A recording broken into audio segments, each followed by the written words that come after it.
You're listening to the CLE Show. Welcome to the CLE Show Rock Review. I'm your host, Jay, and this week we're joined by Networking is Dead organizer Ken Vinikoff to learn about how a Deadhead-themed group helps locals make business connections and raise money for charity. We'll also hear from Davidione C of Daddy Longleg's Homegrown revival about how the Grateful Dead have influenced his music. But first, here's the events that should be on your calendar. This weekend is the Lorain County Music Festival, a mixture of tribute, classic, rock, and original rock bands will be playing all this weekend, August 3rd through the 5th, at this family-friendly food, music, and craft festival held in Elyria. Beachland Ballroom is hosting The Grass is Dead, who adapts Grateful Dead songs into the bluegrass style, along with Tree Speak, a rock-funk fusion band from Northeast Ohio, on August 9th.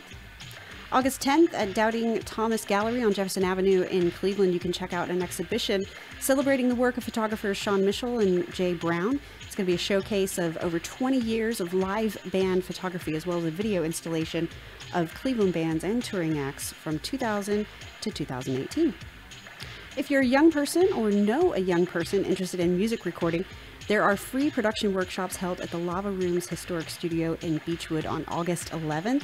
The seminars are free, but you do need to register because spaces are limited. You can check out their Facebook event for details. Bring the whole family and enjoy free jazz and blues musical performances from local and national artists at the Akron Jazz and Blues Festival on August 23rd. Saturday, September 8th, is the Neocycle Music Festival, part of a weekend-long urban cycling event. There's going to be local acts Carlos Jones, Uptown Buddha, Colin Miller and the Brother Nature, Lowly the Tree Ghost, and Mimi Arden playing at the Hub at the Edgewater Park. Neocycle is a 3-day event expected to draw over 2,000 riders, 12,000 festival goers, and provide over $1 million in economic impact to our area. Woofstock, yes, you heard right, Woofstock, is taking place on Sunday, September 16th at the Cleveland Metro Parks Polo Field in Chagrin Falls. Loads of doggy-related activities planned, along with live music and fundraising for the Geauga County Humane Society. And finally, August 31st, these guys, Oliver Hazard, will be performing at the 3rd Street Festival in Waterville, Ohio. Here's their first single released last year and available off their Bandcamp, Caesar Knows.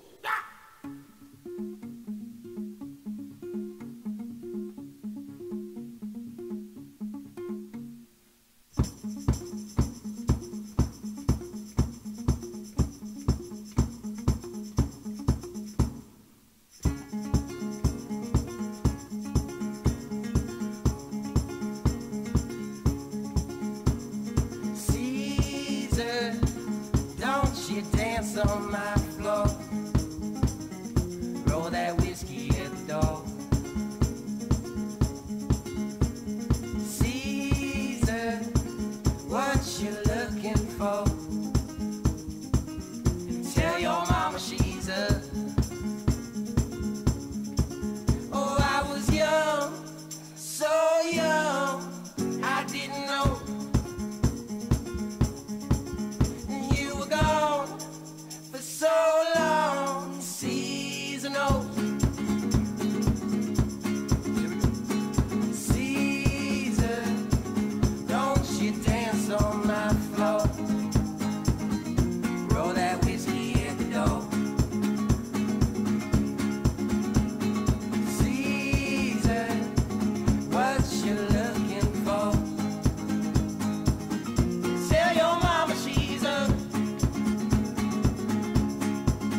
name is Davidione. I am with Daddy Longleg's Homegrown Revival. The influence that the Grateful Dead had on my work,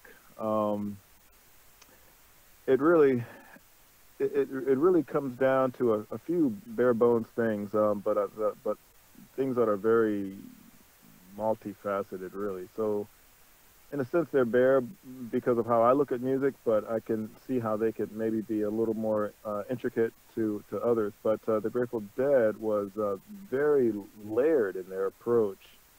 In fact, the book I read, Phil Lesh's book, Searching for the Sound, My Life with the Grateful Dead, Phil Lesh, the bass player for the Grateful Dead, started off as a trumpet player. And, you know, he marveled the likes of a lot of the jazz players and so forth. Jerry, of course, comes from like an old-time jug approach, bluegrass and jug music. And so he brought that to the table. And with Phil Lesh's name of that book, Searching for the Sound, My Life with the Grateful Dead, they were constantly leaning in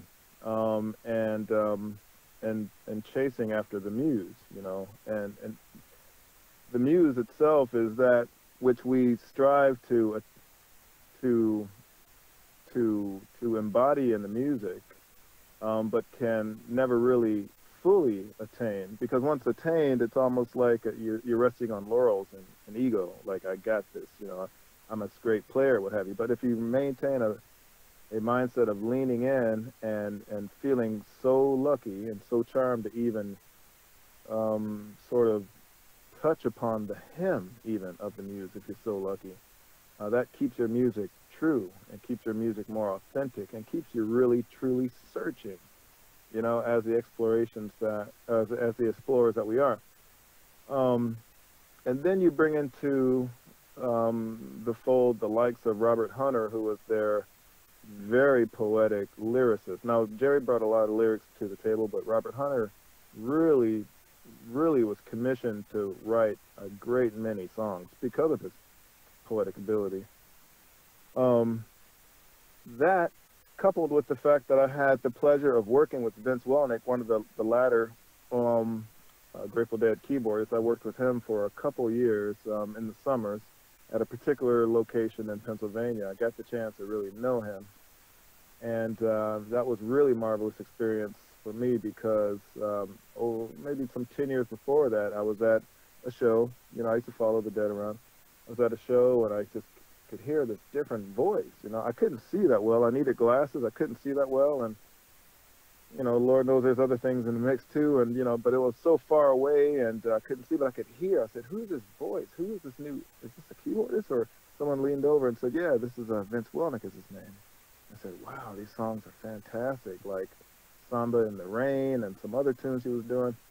And then I had the chance to really work with him, actually, 10 years later, and played Samba in the Rain with him on stage, and played, he would play St. Stephen and things like that. So all in all, it really kind of comes down to their layered textures, their color tones, their sense of poetry, their message, and what really was kind of the most fascinating, I would say, for all of us was the longevity and how that longevity took shape and form.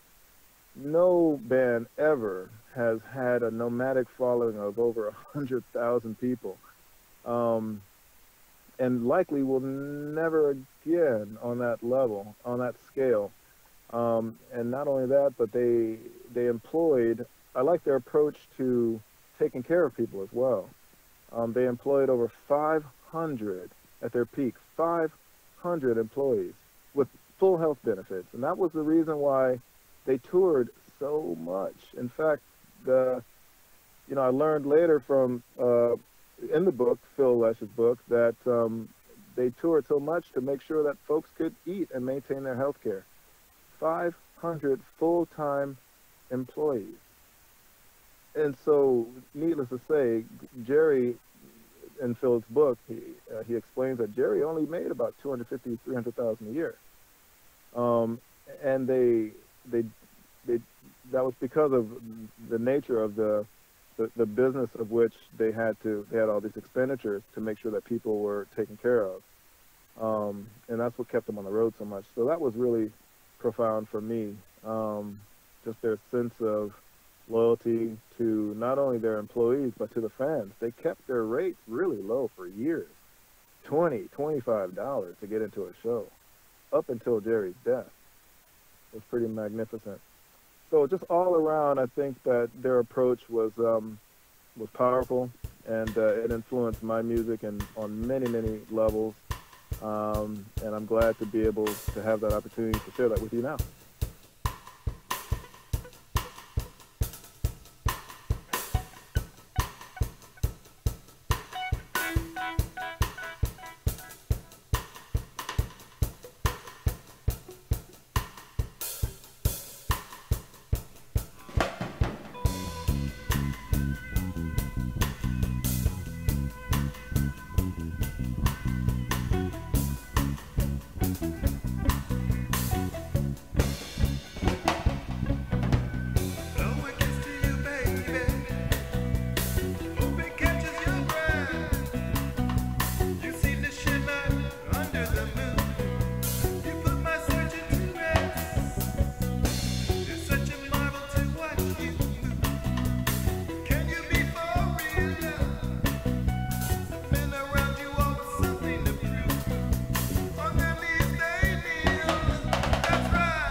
All right, we're joined by Ken Vinikoff from Networking is Dead. Ken, thanks so much for joining us.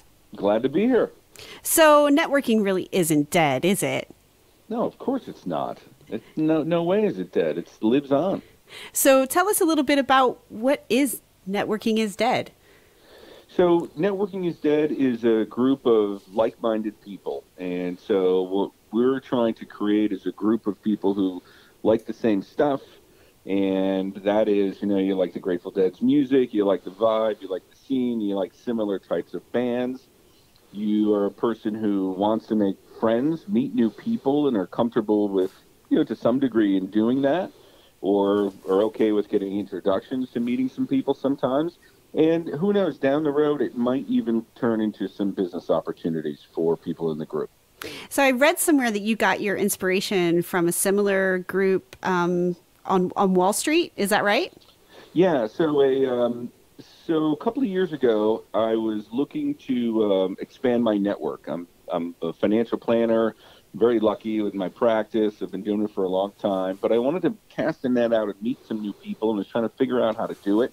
At the same time, I read an article in my daily Rolling Stone blast that said something called the Secret Society of Deadheads in New York. So I clicked on it, read about it.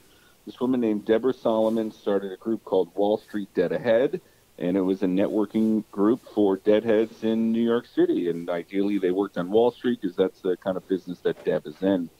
I joined up and then realized there's nothing in, she's not coming to Cleveland and doing any events. And so I looked at it and I said, well, I talked to my wife, talked with my buddy Dave Lowry, and I said, hey, maybe we should start something here. Is that crazy? And everybody said, no, it's not crazy. Do it. So I called up Debbie and I said, hey, I'm thinking of doing something like this in New York. I'd kind of like to get your blessing and we can be friends if that's okay. And after some back and forth, we've now become really good friends. Debbie comes to our events in Cleveland when we have them. I go to New York City for her events. We've become really good friends and try to help each other. But at this point, I'm still learning more from her. So I'm lucky to have that relationship. So this could start a whole new trend nationally, internationally. So we're like the second chapter, as it were, in a way. In a way, we're, Deb kind of made it clear, we're not Wall Street Dead Ahead. Because she might expand from New York to Chicago and LA, and those are kind of things that she has her eye on, or maybe not. But those are some of the things where she has relationships. And I said to Deb, look, I'm just looking to do this in Northeast Ohio and Greater Cleveland. But what's funny is that over time, as with a web presence and a Facebook and an Instagram and a LinkedIn presence, other people have contacted me and they've said nice things like, boy, looks great. Sure wish you had one of these in, blank town, Baltimore or Raleigh, Durham or whatever. And so people have reached out to me and said, how did you get started? How did you set it up? What are some of the do's and don'ts? What are some of the things that, the obstacles that might face a group wanting to start out like this? So in paying it forward, just as Deb helped me, I've tried to help some of these other folks, and what they do with that kind of remains to be seen. So I guess what's interesting about the fact that this is kind of themed around the Grateful Dead is, why don't we see Rolling Stone networking events or Queen networking events? What is it about the Grateful Dead that brings people together? I'm not quite sure what it is. I mean, I like Grateful Dead, but I wouldn't consider myself a Deadhead. But there's some sort of culture with being a Grateful Dead fan that it really permeates your personal and your professional life now.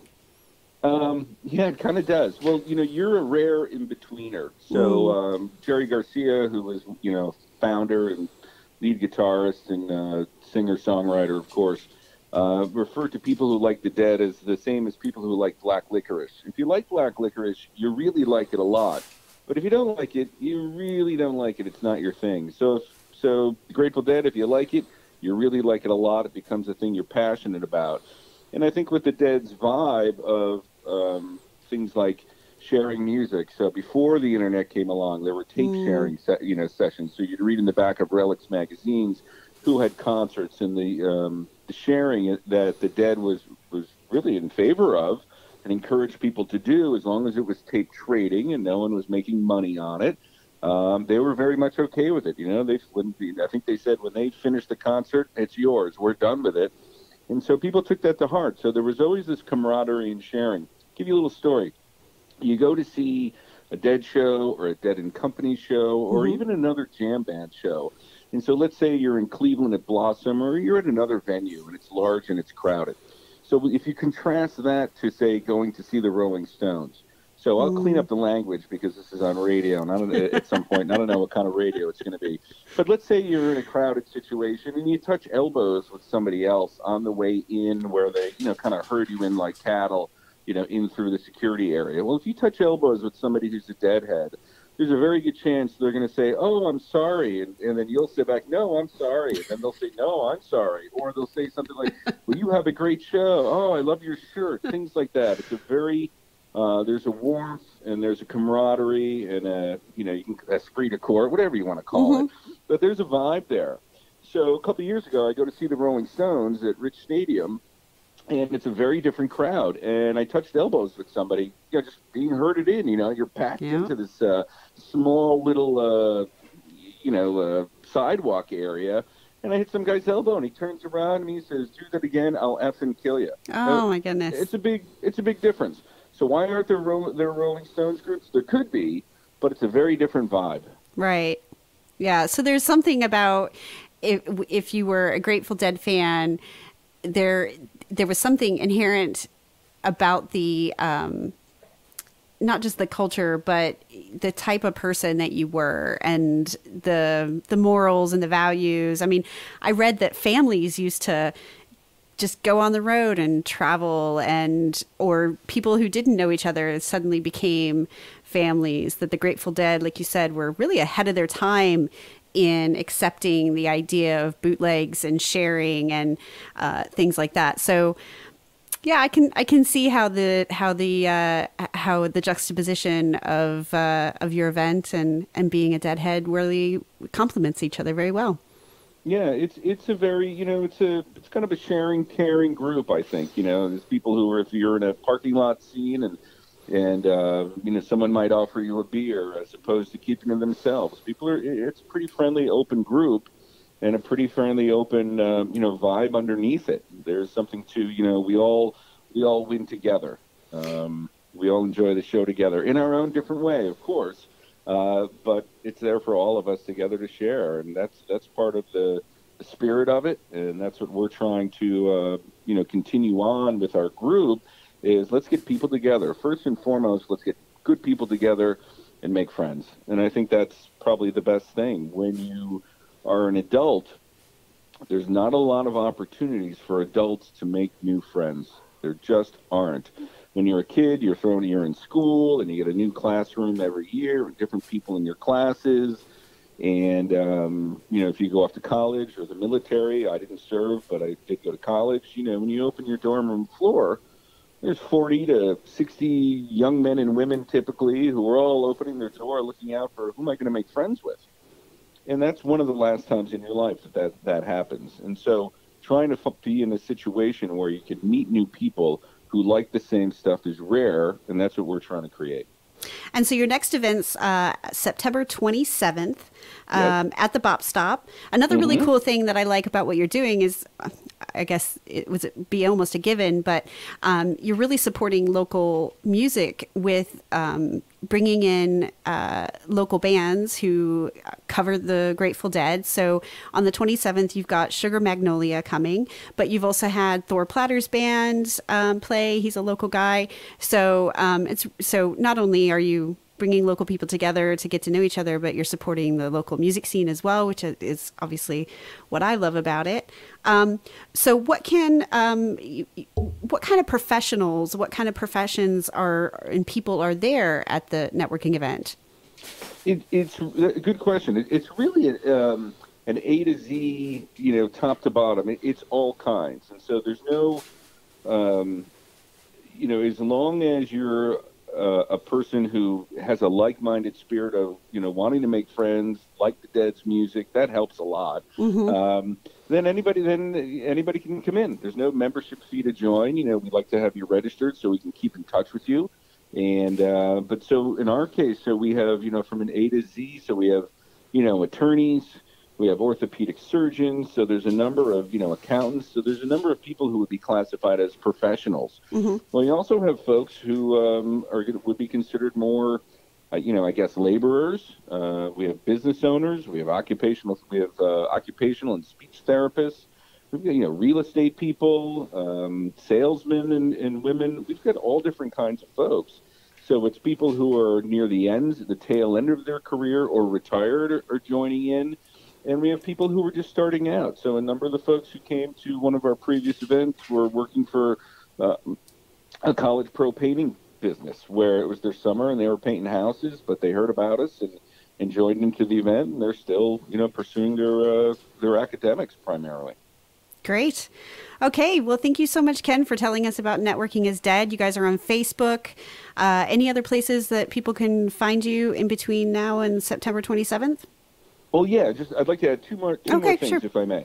So you can find us on Facebook. You can find us on our website, as you said, www.networkingisdead.net. You can also find us on Instagram, and you can find us on LinkedIn. Another thing that we do, and you had mentioned, and we're kind enough to mention, that we try to keep it local within the community for the bands that are playing for us. We also, we're not a money-making organization, so we're really kind of a pass-through entity. So what that means in this context is we take all the net proceeds from our event, and we write a check after the event, if we're able to a local nonprofit. So 2 events ago, we were able to write a check to an organization called Autism Speaks. At our last event, which was in the spring, we were able to write a nice donation check to the Upside of Downs, which is a local Down syndrome group that works with families and providers in Northeast Ohio. Our next event in September, we're hoping to and planning to be able to have a give back to an organization called Youth Challenge, which connects, we'll say, typical young adults and kids with those who happen to have a disability in various sports. So for us, it's important, not only are we having fun, and not only might that fun lead to relationships and friendships and maybe even doing some business together, but if we can also do some good in our community, that's really a great thing. And so that's one of the things that we feel best about as a group, is that when you come in, you buy a ticket, it might cost you more to see them at a Networking is Dead event show than you might see them at another bar somewhere, but it's also for a worthy cause. And, for us, we think it's important to give back to our community. Absolutely. I commend you and your efforts, and I'm actually looking forward to it. I think I'm going to come to the next event and mingle and make friends. Sounds fun. I look forward to seeing you there. Thanks for letting me know. Thanks for the opportunity to share. Well, thank you so much, Ken, for coming on the show and talking to us about your event, and hopefully people will find you and participate. Thanks so much. 1, 2, 3.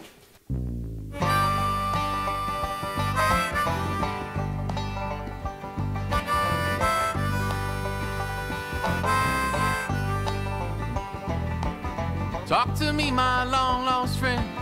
Tell me how you've been. Are you happy with your life, or is it caving in? And you get up in the morning, thinking time's gone past.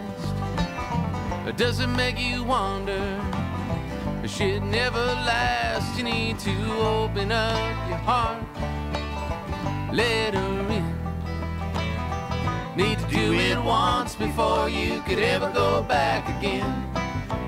Open up your heart, let her in. Maybe you'll find yourself again.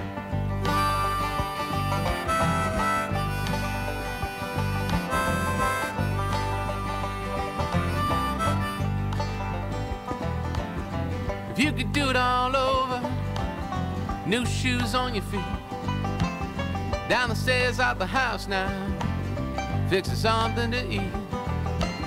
All your friends staring at you, and you look at time going by.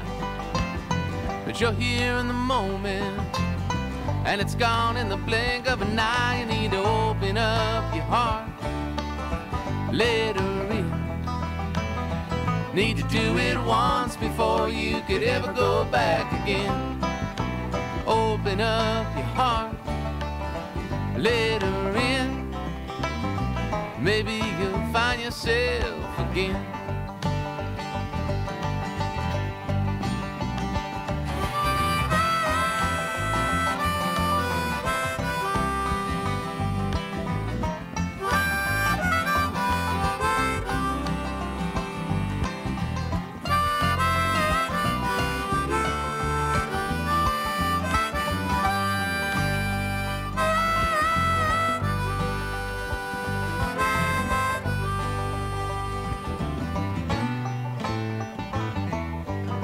Talk to me, my long lost friend.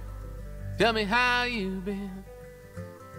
Are you happy with your life, or is it caving in? When you get up in the morning, do you look at time going by? You're here in the moment, and it's gone in the blink of an eye. You need to open up your heart, let her in. Need to do it once before you could ever go back again. Open up your heart, let her in. Maybe you'll find yourself again.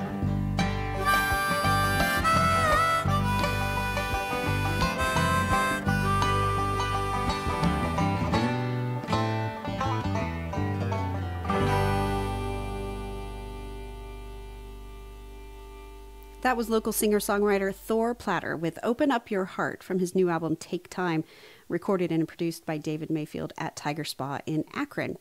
Thor was also vocalist of Grateful Dead tribute Sunshine Daydream. You can catch him at Stone Mad Pub in Cleveland on August 12th. Next up, Bro Dylan with Alone in the Wilderness. This band forges a sound that's both refreshing and familiar. It's complemented by an incredibly energetic live show full of swagger and attitude. They say anyone that enjoys the Strokes, Black Keys, or the Foo Fighters will feel right at home, and you can experience it for yourself at Spark City Hop on August 18th.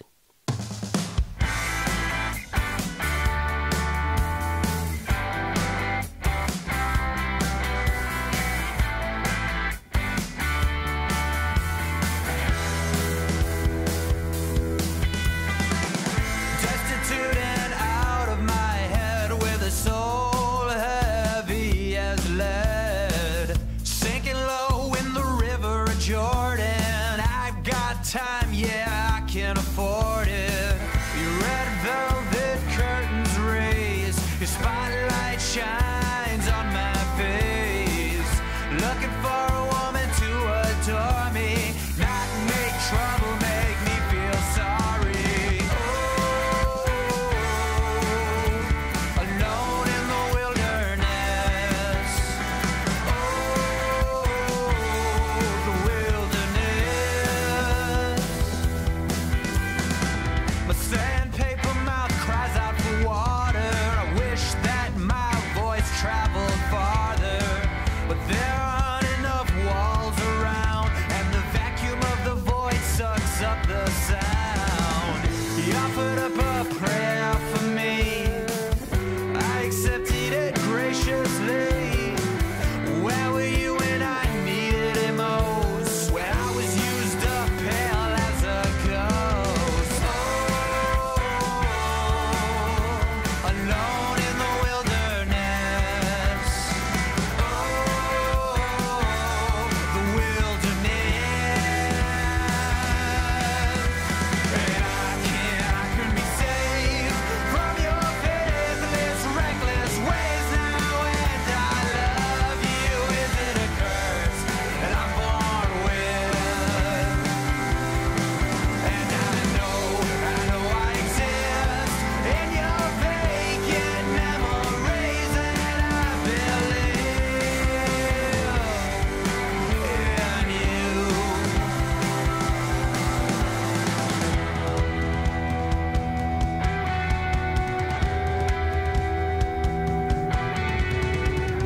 That summer in our apartment, you decorated so nice.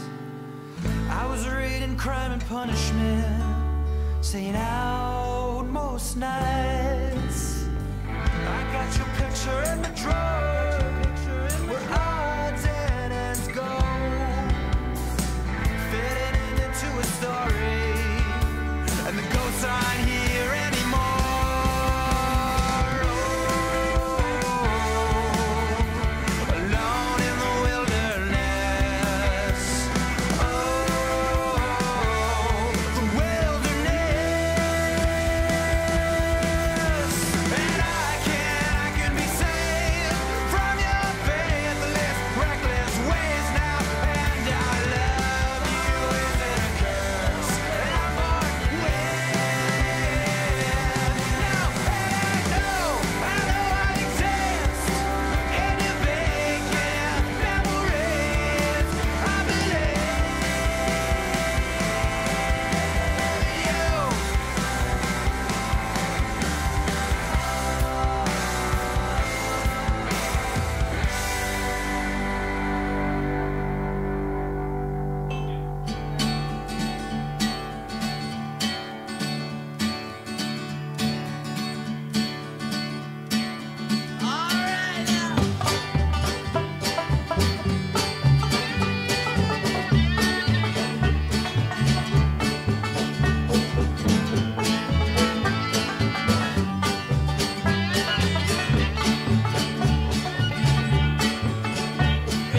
Write it on the paper, write it on the moon. You can tell me anything, mama, just feed me with a spoon. I'm going down, about as low as I can go. The last time that I went down, mama, you never saw me this low. There ain't no money saved up, ain't no bonds to cash. Barely keep a hold of myself, don't know how long I'm gonna last. 'Cause I'm used up, gonna knock my dick down in the dirt. 'Cause I know how to dig a hole, mama, I know how to make it hurt. Alright, tell 'em how it is.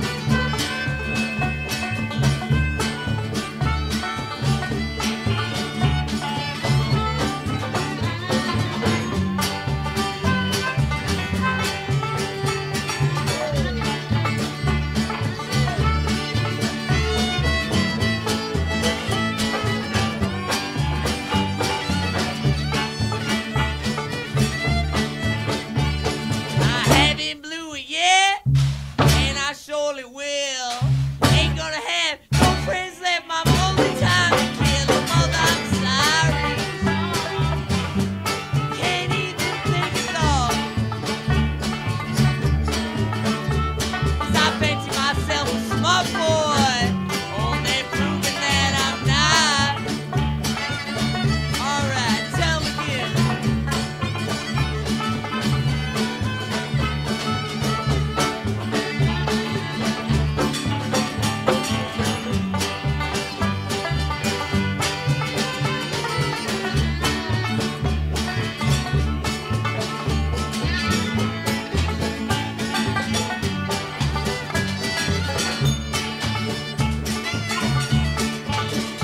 If I stumbled on a new kind of rug, no, same one I've been stuck in, I can feel it in my gut.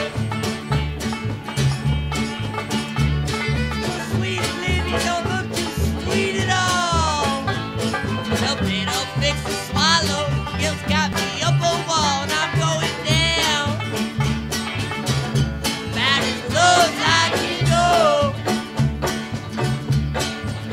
I'm going down, sweet mama, about as low as I can go. I'm going down, down, down, about as low as I can go. That was Miss Macy and the Low Pay Daddies with Bottom Song, the proper bottom song, of which I had erroneously announced last week. Many apologies. And to play us out is AJ in the Woods, fresh off tour in the South. They are going to be at the Beachland Ballroom on August 22nd or at the Grog Shop on August 26th. Thank you so much for listening. As always, if you have some music to share or a story to tell, then please get in touch. Don't be shy. Email me at the CLErockshow@gmail.com. That's the CLErockshow@gmail.com. Have a good one.